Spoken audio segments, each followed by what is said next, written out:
Welcome back. It's business time now. William Edwards joins me here in the studio. And we've been talking a lot about Barack Obama's acceptance speech today there at the Democratic Party convention. But away from all of the big talk and the oratory, there's a lot of big economic challenges that just won't go away. It's the big subject of the election between Barack Obama and Mitt Romney, two different competing ideologies, perhaps lacking detail at the moment in some regards, but Barack Obama would say he's done very well over the last 4 years, of course, having received such a difficult handover, a difficult legacy from George W. Bush, of course, with Lehman Brothers collapsing just 7 weeks before Obama was elected.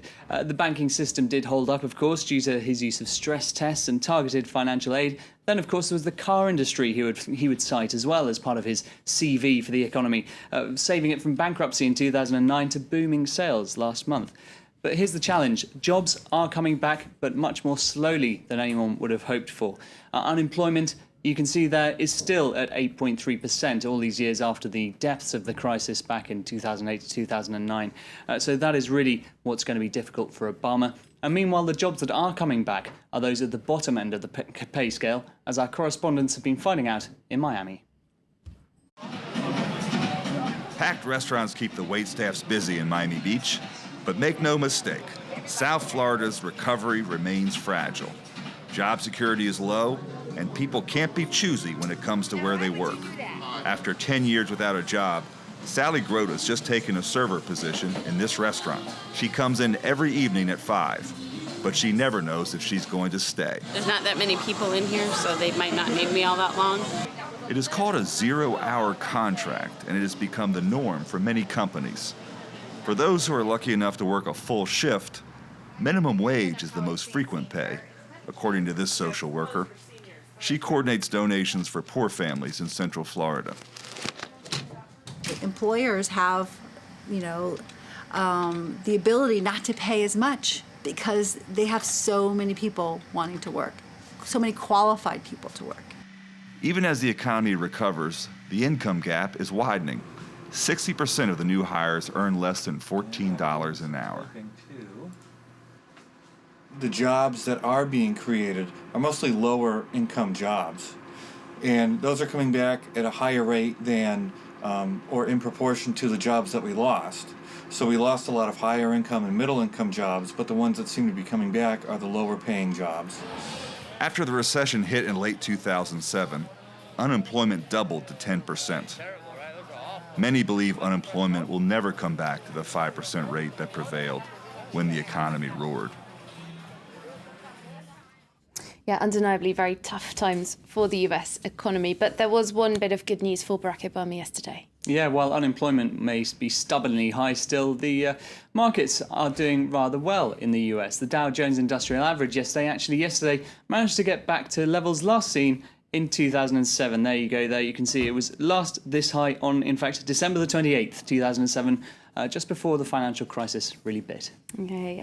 Well, here in Europe, the markets got a boost from some news from the European Central Bank. Yeah, and that was actually what was causing the boost in the US as well. But that move by the European Central Bank to give more support to struggling Eurozone nations has really affected the markets. They'll be doing that by buying up the government debt of struggling nations, notably Italy and Spain. That has faced criticism, particularly in Germany, actually, as the bonds are financed by essentially creating money. You can see here what the head of the Bundesbank had to say. It's tantamount to financing governments by printing banknotes. Obviously, not very keen on this move by the ECB. That is something we've kind of got used to over the last few years, though, isn't it? With all the quantitative easing and all that kind of thing. That kind of is printing banknotes, isn't it? Still, whatever anyone thinks of these measures, it has seemed to have had a pretty immediate effect on borrowing costs. It certainly has. Let's just take a look at the cost of Spain's borrowing, because that really dropped with the announcement, made it a lot cheaper for them to borrow. You can see there what they were borrowing at a few months ago. The bars that are about twice as high, that's what they used to be borrowing at, a very high interest rate there. And the announcement yesterday has really helped that along there. And it's encouraged the investors on the stock markets as well. Certainly has. I mean, of course, particularly in Spain and Italy, let's just take a look at how they did. Unsurprisingly, up nearly 5% there on both markets. But it has also carried over that enthusiasm through the US markets and also into the Asian markets, which are trading at the moment. They're all firmly in positive territory there. Also helped along by a report that China has decided to give the go-ahead to 30 major infrastructure projects. Okay, well, next, the battle over portable computing is hotting up.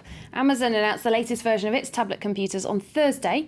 It's one of a number of handheld launches being made as the market prepares for new products from market leader Apple in the weeks to come. We decided to go big. Amazon unveiled new Kindle tablets Thursday, including a larger Kindle Fire meant to challenge Apple's popular iPad. Amazon CEO says its devices outshine the competition. We have just built the best tablet at any price.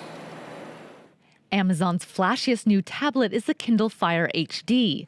The high-definition device will sell for a range of prices, between just under $200 to just under $600. In comparison, Apple's cheapest iPad goes for just under $400. But Apple remains the market leader. Of the 25 million tablets sold in the second quarter, 17 million were iPads. Analysts say Amazon's HD Kindle is a step in the right direction.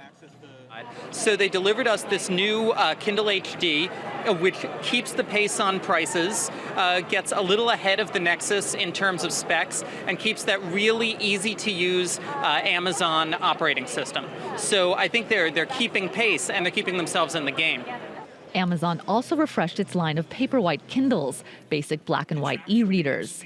On Wednesday, Microsoft and Nokia launched their Windows Phone. Sony and Samsung also recently announced new smartphones. The flurry of new devices comes ahead of Apple's expected iPhone 5 release next week. Analysts also expect the company to launch an iPad mini tablet later this fall. Tell you what, they will. They haven't solved the problem of you losing sensation in your hands when you're holding your tablet for a really long time. You should have that looked at. They need to stand or something for it. So maybe Microsoft has one with that. But anyway, do they? Okay, all right. Story. Well, good luck to Amazon anyway. Okay, back here in France, more bad news for Peugeot. That's right, yeah. After over 25 years, they have been on the CAC 40 index in Paris. They have dropped out the bottom, or they are set to when it next gets updated, it's being reported. This reflects the dire situation, financial situation of what is still Europe's second largest car maker by volume. But they are losing 200 million euros a month, if you can believe that figure. And there are worries over how long that can last. Of course, they are trying to close down one of their biggest factories in France at Aulnay-sous-Bois, something that has come under a lot of political pressure here in France as well.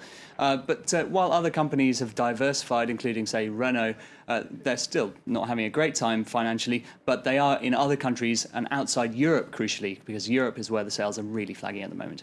Okay, well, staying in France, a bit more bad news, this time for François Hollande, and one of his major policies, one of his major campaign pledges. Yeah, it's more confusion than trouble at this stage, I'd say. I mean, one of his famous policies of his election campaign was this 75% tax on the rich that he really set him apart from Nicolas Sarkozy. Had them all flocking to the Swiss border, I imagine. Yes, well, that was I'm sure Franz Van Cat was among those running reports at the time. We've talked about French expats, particularly rich ones, moving to London, to Switzerland. But it looks like this might not go ahead. There have been reports that, in fact, the tax may be just 67%, and it may only affect a handful of people. The Elysée has yet to confirm these rumours.